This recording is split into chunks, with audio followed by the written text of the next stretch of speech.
श्री स्वामी समर्थ. देव म्हणतात, बाळा, या छोट्याशा आयुष्यात आयुष्यभर फक्त पैसा कमावण्याचा व तो पैसा वाढवण्याचा प्रयत्न करू नकोस. त्यावरच फक्त लक्ष केंद्रित करू नकोस. कारण असे सतत नेहमी तू करत राहशील, तोच विचार करत राहशील, तर जगणे तुझे राहून जाईल. आयुष्याचा आनंद तुला कधीच गवसणार नाही. सुख तुला पाहता येईल, पण खरे सुख काय असते हे तुला अनुभवता येणार नाही. तुम्ही सुद्धा सहमत असाल तर आत्ताच श्री स्वामी समर्थ कमेंट करा. आणि बाळा, या जगात कोणीही, अगदी कोणीही येताना काहीही घेऊन आलेला नाही आणि कोणीही जातानाही कोणीही घेऊन जाणार नाही. मग हा मोह तरी कशाचा आणि का? या मोहाच्या जाळ्यातून स्वतःला मुक्त करून घे. खरे जीवन कसे जगायचे असते हे एकदा तरी अनुभवून बघ. या प्रवासात तू हारशील तर कधी जिंकशील, पण तुझी हार व जीतही तुझीच असेल. यातून जे काही तुला अनुभवायचे असेल ते स्वच्छ आणि निर्मळ असेल. येथे तू प्रत्येक वेळी जिंकशीलच असे काहीही नाही, पण येथे तुला हारल्याचे दुःखही फार जाणवणार नाही, कारण तू खऱ्या अर्थाने जगण्यास शिकलेला असशील. व याच जीवन प्रवासात तुला आमचेही दर्शन होईल. तुझ्या निर्मळ मनाने घातलेली साद व तुझ्या निस्वार्थी नजरेने तू जेव्हा आम्हाला शोधशील, तेव्हा आम्हालाही तुला भेटायला आवडेल. तुम्हालाही देवांचे दर्शन व्हावे असे मनापासून वाटत असेल तर आत्ताच चॅनलला सबस्क्राईब करा व स्वामी परिवारात सहभागी व्हा. चांगलेच होणार आहे हे गृहीत धरून चाला. तसा विश्वास मनात नेहमी जागा ठेवा, कारण बाकीचे सर्व देव पाहून घेतील हाच विश्वास तुम्हाला कधीही एकटेपणाची जाणीव करून देणार नाही. घाबरून न जाता कोणत्याही परिस्थितीमध्ये जे स्वतःला शांत व स्थिर ठेवून त्या संकटाशी सामना करण्याचे धाडस करत असतात, तेच खरे एक दिवस विजयी होत असतात व त्याच व्यक्ती देवांच्याही आवडत्या होऊन जातात. देव म्हणतात, बाळा, तुझ्या जीवनातील प्रत्येक समस्येचे आता उत्तर मिळणार आहे. त्या प्रत्येक समस्येतून तुला नवा मार्ग मिळणार आहे. चिंता करू नकोस, आम्ही सर्व काही पाहत आहोत. म्हणूनच तुला सांगत आहे, जे दुःख तुला आत्ता होत आहे त्या प्रत्येक दुःखाची परतफेड म्हणून सुख तुझ्याकडे येणार आहे. ज्या विश्वासाने तू तुझ्या संघर्षाची लढाई सुरू केली आहेस, त्या विश्वास व भक्तीने तुला विजय प्राप्त होणार आहे.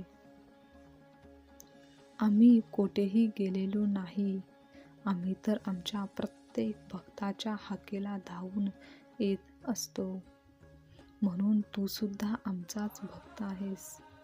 तू आमचे बाळ आहेस. म्हणूनच एक ना एक दिवस आम्हालाही तुझ्याकडे यावेच लागेल. तुझी श्रद्धा, विश्वास आणि भक्तीच तुला आमच्यापासून दूर घेऊन जाणार नाही. तर आमच्या सानिध्यातच तुला जीवनाचे सार्थक झाल्याचा आनंद आणि अनुभव येईल. बाळा, तुझे सर्व दुःख, त्रास, तुझे सर्व प्रश्न तू आमच्याकडे सोपवतो. ते प्रश्न तू आम्हाला हक्काने सांगत असतोस. त्या प्रश्नांची उत्तरे तुला मिळतातही, पण तू कधी त्या उत्तरांवर शंका घेतोस. मिळालेल्या उत्तरातून समाधान मार्ग शोधायचे सोडून तू वेगळ्याच विचारात हरवून जातो. बाळा, जेव्हा तू प्रत्येक गोष्टीकडे अविश्वासाने आणि मनात शंका ठेवून त्या नजरेने पाहत जातोस, तेव्हा तुझ्याकडे त्याच गोष्टी पुन्हा पुन्हा परत येत असतात. प्रश्न सोडवण्यासाठी तू तयार असतोस, पण त्याच नवीन प्रश्नामध्ये अडकून जातोस. म्हणून बाळा, निशंक हो आणि त्याच शुद्ध अंतःकरणाने आजूबाजूला बघ.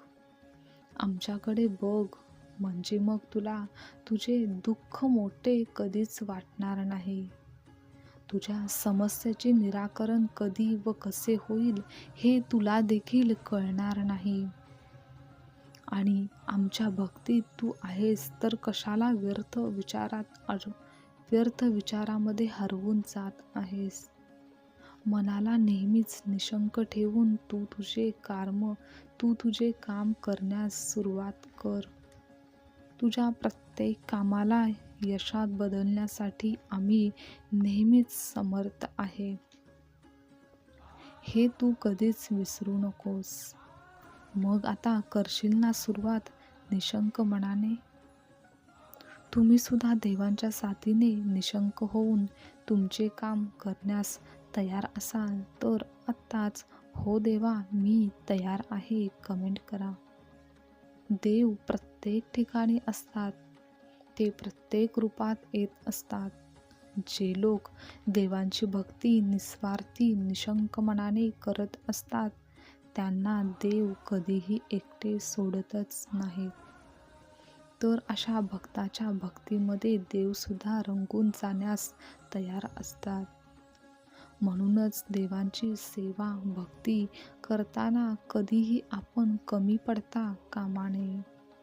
देव तर आहेतच, पण त्यांचे देवत्व समजून घेण्यासाठी, ते अनुभवण्यासाठी आपल्याकडूनही तेवढी निस्वार्थी भक्ती व्हायलाच हवी.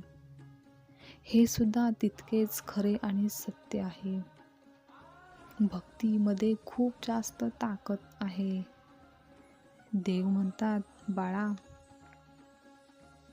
आम्ही तुला खूप मोठा आशीर्वाद देत आहे, खूप मोठे प्रेम देत आहे. त्यांचा स्वीकार आनंदाने कर आणि नेहमीच आनंदी राहण्याचा प्रयत्न कर. समाधान राहा, समाधान मान. जे काही तुझे आहे या जन्मामध्ये ते तुला कधी ना कधी प्राप्त होणारच आहे. ते अगदी चोखपणे कर. तुझे कर्म चोखपणे पूर्ण कर. त्यांना तुझ्या प्रामाणिकपणाची जोड दे.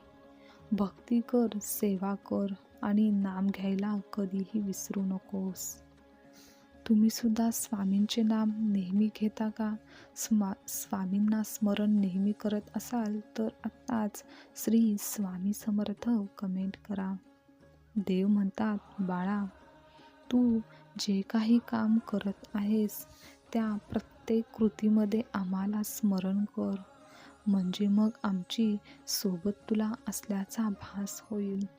तो आभास होईल, ते दर्शन देखील होईल. कोणतेही कार्य, काम तुझे अपूर्ण ते राहणारच नाही. हा आमचा तुला खूप मोठा आशीर्वाद आहे. तुझ्या प्रत्येक कर्मात आणि धर्मात तुला सत्यता दिसून येईल. तुझे जीवन सार्थक झाल्याचा आनंद तुला देखील होईल. आम्ही तुला नेहमीच प्रेम, आशीर्वाद प्रदान करत राहू. तू सुद्धा नेहमी आमचे विचार व शिकवण लक्षात घेऊनच कृती करण्यास सज्ज हो.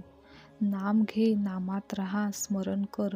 आम्ही तुला कोठे ना कोठे नक्कीच भेटू. तुझ्या प्रत्येक निस्वार्थी कामात आणि तुझ्या निस्वार्थी भक्तीत आमचे दर्शन तुला नक्कीच होईल. श्री स्वामी समर्थ. आजचा स्वामी संदेश आवडला असेल तर लाईक करा, शेअर करा. असे संदेश नेहमी ऐकण्यासाठी चॅनलला नक्की सबस्क्राईब करा. श्री स्वामी समर्थ. जय जय स्वामी समर्थ. श्री स्वामी समर्थ. जय जय स्वामी समर्थ.